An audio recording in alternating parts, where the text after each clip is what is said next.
Should wizard hit mummy? क्या जादूगर को मम्मी को मारना चाहिए? ये टाइटल है क्लास 12th विस्तास बुक के लेसन नंबर 5 का, जिसके राइटर हैं जॉन अपडाइट। आइए शुरू करते हैं ये लेसन। बिफोर यू रीड, आपके पढ़ने से पहले, here is a story about the world view of a little child. यहाँ पर विश्व के दृष्टिकोण से एक छोटी बच्ची के बारे में कहानी है। And the difficult moral question she raises during the story session with her father. और वो लड़की बहुत ही कठिन मोरल क्वेश्चन खड़ा कर देती है जब उसके पिताजी कहानी उसे सुनाते हैं। कहानी सुनाने के दौरान ये क्वेश्चन वो खड़ा कर देती है। इन द इवनिंग, शाम में, and for Saturday naps like today's, और शनिवार की झपकी के साथ जैसे कि आज हो रहा है। Jack told his daughter Jo a story out of his head. Jack अपनी बेटी जो को अपने मन से एक कहानी सुनाता है। This custom began when she was 2। ये रिवाज तब शुरू हुआ जब वह 2 साल की थी। Was itself now nearly 2 years old. और ये कहानी सुनाने का सिलसिला अब 2 साल पुराना हो चुका है। And his head felt empty. और अब उसका मन खाली खाली सा हो गया है। कहने का मतलब है कि जैक कितनी कहानी सुना चुका है, अब उसके मन में कोई कहानी बची ही नहीं है। Each new story was a slight variation of basic tale. हर नई कहानी बेसिक कहानी से थोड़ा भिन्न होती है। A small creature usually named Roger. कहानी में एक छोटा सा प्राणी होता है, आम तौर पे उसका नाम रोजर होता है, जैसे Roger fish, Roger squirrel, Roger chipmunk. वो रोजर मछली भी हो सकता है, रोजर गिलहरी भी हो सकता है, और रोजर चिपमंक यानी एक प्रकार का गिलहरी ही होता है। Had some problem. इन जानवरों को कुछ प्रॉब्लम होती है। And went with it to the wise old out.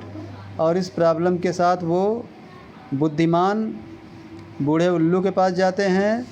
The owl told him to go to the wizard. उल्लू उन्हें जादूगर के पास जाने के लिए बताता है। And the wizard performed a magic spell. और जादूगर एक जादू कर देता है। दैट सॉल्व द प्रॉब्लम, जो प्रॉब्लम को हल कर देती है, समस्या को हल कर देती है। Demanding in payment A number of pennies greater than the number Roger creature. और ये उल्लू कुछ पेनीज मांगता है, कुछ पैसा मांगता है। ये पैसा रोजर क्रिएचर के पास जो पैसा होता है उन पैसों से ज़्यादा होता है। But in the same breath directing the animal to a place. लेकिन ठीक उसी समय ये उल्लू जानवरों को उस जगह के बारे में बताता है where the extra pennies could be found, जहाँ पर एक्स्ट्रा पैसा पाया जा सकता है। Then Roger was so happy. फिर रोजर एनिमल बहुत खुश होते थे। He played many games with other creatures. वे अन्य जानवरों के साथ कई गेम खेलते थे। And went home to his mother just in time to hear the train whistle. और फिर घर चले जाते थे अपनी माँ के पास, ठीक उसी समय ट्रेन की सीटी की आवाज़ सुनते थे। That brought his daddy home from Boston. जो ट्रेन ये बताती थी कि उसके डैडी बोस्टन से आ रहे हैं। जैक डिस्क्राइब दियर सफ़र। जैक जो है रात्रि के भोजन के समय अपनी बात को डिस्क्राइब करता था, बताता था। And the story was over. और स्टोरी समाप्त होती थी। Working his way through this scheme was specially fatiguing on Saturday. इसी प्रकार से इसी योजना पे काम करते हुए शनिवार का दिन बहुत थकाऊ होता था। बिकॉज जो never fell asleep in naps any more, क्योंकि जो कभी भी नींद में सोती नहीं थी। And knowing this made the rite seem futile, और इस तरह से इस रिवाज को जानना व्यर्थ बना देता था। And knowing this made rite seem futile, और इस प्रकार से इस रिवाज को जानना व्यर्थ बना देता था। The little girl not so little any more, छोटी लड़की अब बहुत ज़्यादा छोटी नहीं है। The bumps her feet made under the covers were half way down the bed, वो अपने बेड पर जो कि कवर से ढका हुआ है, उस बेड पर लगभग वो बेड के आधा, यानी मान लीजिए जितना लंबा बेड है उसके आधा तक वो उछल जाती है। देयर बिग डबल बेड, उनका डबल बेड बहुत बड़ा है। That they let her be in for naps, जो उसे सुलाता है, सोने में मदद करता है। And when she was sick, और जब वह बीमार होती थी, had at last arranged her self, वो आखिरकार उसे खुद ही व्यवस्थित करती थी। And from the way her fat face deep in the pillow shown in the sunlight shifting through the drawn shades, और जब वो अपना मोटा चेहरा तकिए में दबाकर सोती थी और उसके चेहरे के ऊपर सनलाइट पड़ती थी, धूप पड़ती थी, और ये धूप हटती जाती थी, यानी धूप और छाया दोनों दिखती थी। It did not seem fantastic, ये बहुत ही आश्चर्यजनक नहीं लगता था। दैट समथिंग मैजिक वुड अकर, और ऐसा भी नहीं लगता था कि इससे कुछ जादू होगा। And she would take her nap like an infant of 2, और वो बिल्कुल 2 साल के बच्चे की तरह ही सोती थी। Her brother Bobby was 2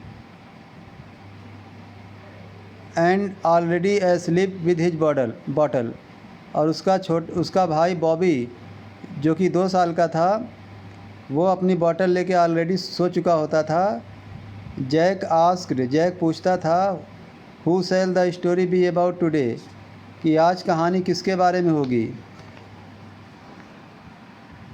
Roger जो स्क्वीज्ड हर आइज़ शट, तो जो है अपनी आँख भींच कर बंद करती है, कहती है आज कहानी रोजर के बारे में होगी। And smile to be thinking she was thinking, और वह मुस्कुराने लगती है, जो वो सोच रही थी वही सोच कर मुस्कुराने लगती है। Her eyes open her mouth mother's blue, उसकी आँखें खुलती है, उसकी माँ की नीली आँखें हैं। स्कंक सी सेड फर्मली, उसने दृढ़ता से कहा आज कहानी स्कंक के बारे में होगी। ए न्यू एनिमल, एक नया जानवर। They must talk about skunks at nursery school, वे अवश्य ही नर्सरी स्कूल में स्कंक के बारे में बात किए होंगे। Having a fresh hero momentarily steered Jack to creative enthusiasm, एक नया हीरो आने के साथ ही